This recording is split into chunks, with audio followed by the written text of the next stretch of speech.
Beginning. The soldier who survived the impossible. My name is Elias Rowan, former Special Forces soldier of the Terran Vanguard. For years, I was part of the brutal conflict between humanity and the Aeliri Dominion, a powerful alien empire known for their psychic abilities and warrior queens. But I was also known for something else, something whispered only in classified halls. I had survived a direct encounter with Queen Valeth, the most feared Aeliri ruler in living memory. No other human had. Most believed the story exaggerated. Some said I hallucinated the whole thing. Others said I should have died. But I remembered it as clearly as yesterday. Her glowing eyes, her trembling breath, and the single sentence she whispered when she saw me. "It's you." Then everything went white. The next thing I remembered, I was waking up in a medical bay, missing almost an entire day of memories. They discharged me soon after, saying my head trauma explained everything. I wanted to believe it. I tried to believe it. But deep down, I knew the truth. The Queen had recognized me. And now, years later, long after the war ended, I was about to learn why. The summons. When peace negotiations began between humanity and Aeliri Dominion, diplomats required a security escort from both sides. I was assigned as a symbolic veteran representative, meaning they didn't trust me with a gun anymore, but they still wanted me present. The negotiations were held in the Celestia Spire, a crystallized tower above orbit. The first moment I stepped off the shuttle, the air felt heavy. Aeliri architecture hummed with psychic energy, reacting to emotion, memory, and unspoken intent. I ignored the feeling. I thought I was ready, until she entered the hall.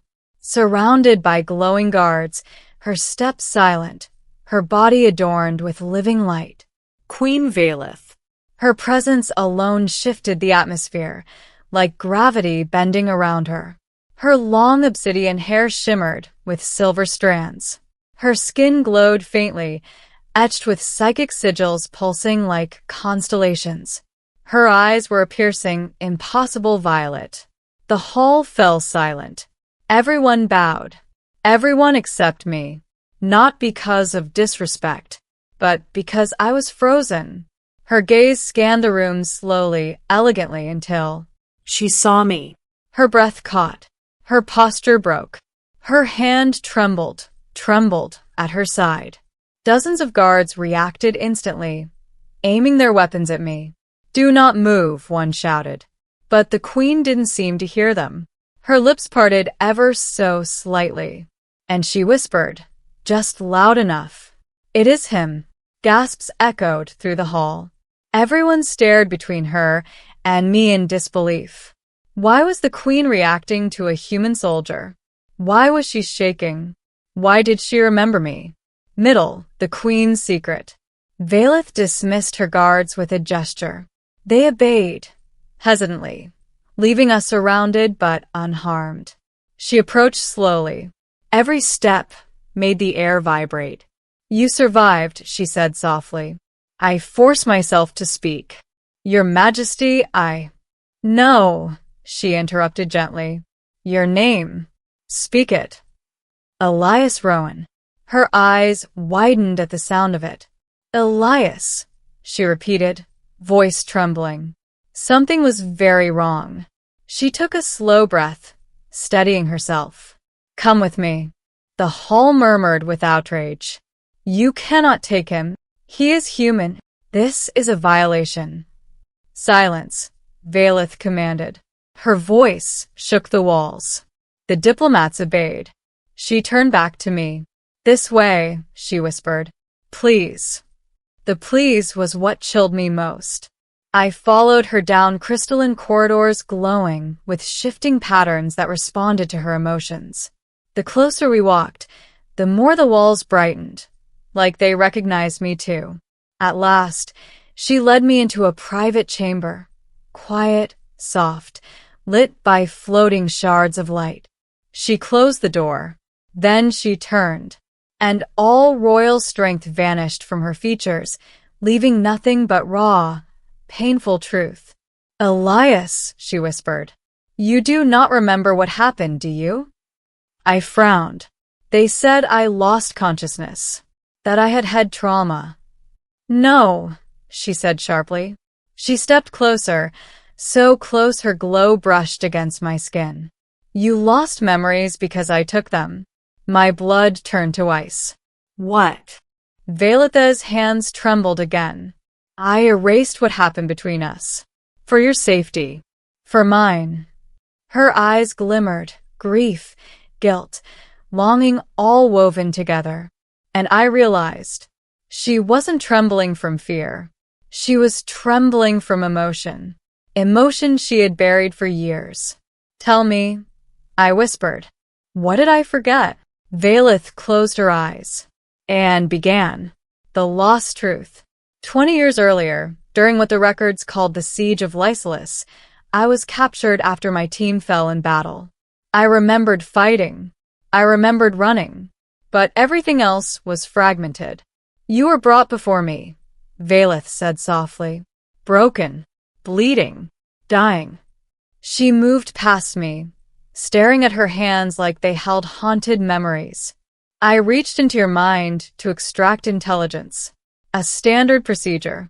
But your mind, she shook her head. It did not resist as others did. It accepted me, welcomed me.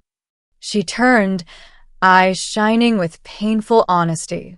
For the first time in centuries, someone saw me. Not the queen, not the enemy. Me. My chest tightened. I don't remember any of that. You wouldn't, she said, because you did something impossible. When I connected to your mind, you connected back. That's not possible. For humans, no. And yet you did it. Her eyes softened. And in that brief moment, you showed me something I had never felt. What? Her voice broke. Kindness. Silence filled the room. You weren't afraid of me, she whispered. You weren't angry. You weren't hateful. You looked at me with understanding. She breathed shakily. And I, foolishly, let my own walls fall. Pieces clicked in my mind. The soldiers found us, she continued. They saw you touching my face. They thought you bewitched me. And I knew if they learned the truth, that you reached me, they would kill you. So you erased my memories, I said quietly. Yes. And let everyone believe I survived by accident. Yes. Her glow dimmed with sorrow. But I never forgot your face. Her breathing became unsteady. When I saw you in the hall today, Elias, I trembled not from fear. She swallowed. But because I have waited years, to see you again. And the memory hit me like a punch. The last thing I remembered before darkness. A voice whispering, I'm sorry, and a hand brushing my cheek. Her hand. Climax, the assassin who struck from within. Before I could speak, the chambered door shattered inward. A cloaked figure lunged toward us, brandishing a photon blade aimed at the queen's heart. I reacted without thinking. I tackled Veleth to the floor as the blade stabbed the air where she stood a heartbeat earlier. The assassin hissed. Human filth corrupted the queen once before. He'll not do so again. Their hatred was aimed at me. I grabbed a fallen shard of light crystal and parried the next strike. The assassin fought with ruthless precision, Eliri elite training. Veleth rose to her feet, eyes blazing with furious power. Enough. A psychic blast erupted from her, hurling the assassin into a wall. He fell, unconscious but alive. Guards stormed in seconds later. Veleth pointed at the attacker. Arrest him. He sought my life. Guards obeyed immediately, but her focus was on me. You saved me, she breathed. Again. It just happened. No, she whispered. You always protect me. She stepped close again.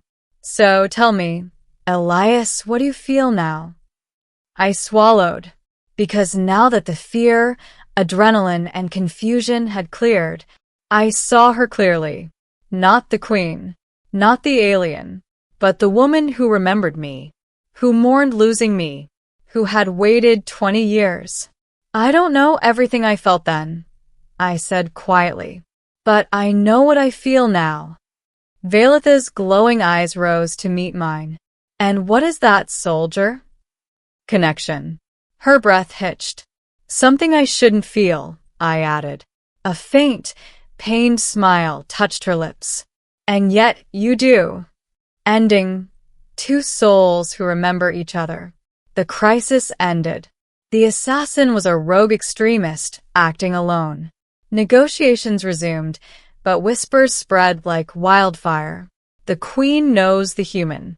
The queen feels something for him. He is the only human she's ever spared.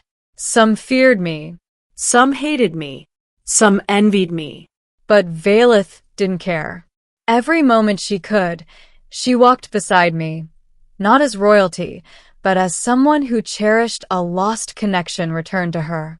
One evening, she brought me to the highest balcony of the Celestia's spire. Twin moons glowed above us, illuminating her radiant form. Elias, she said softly, the first time I looked into your mind, I saw a man who carried unbearable weight.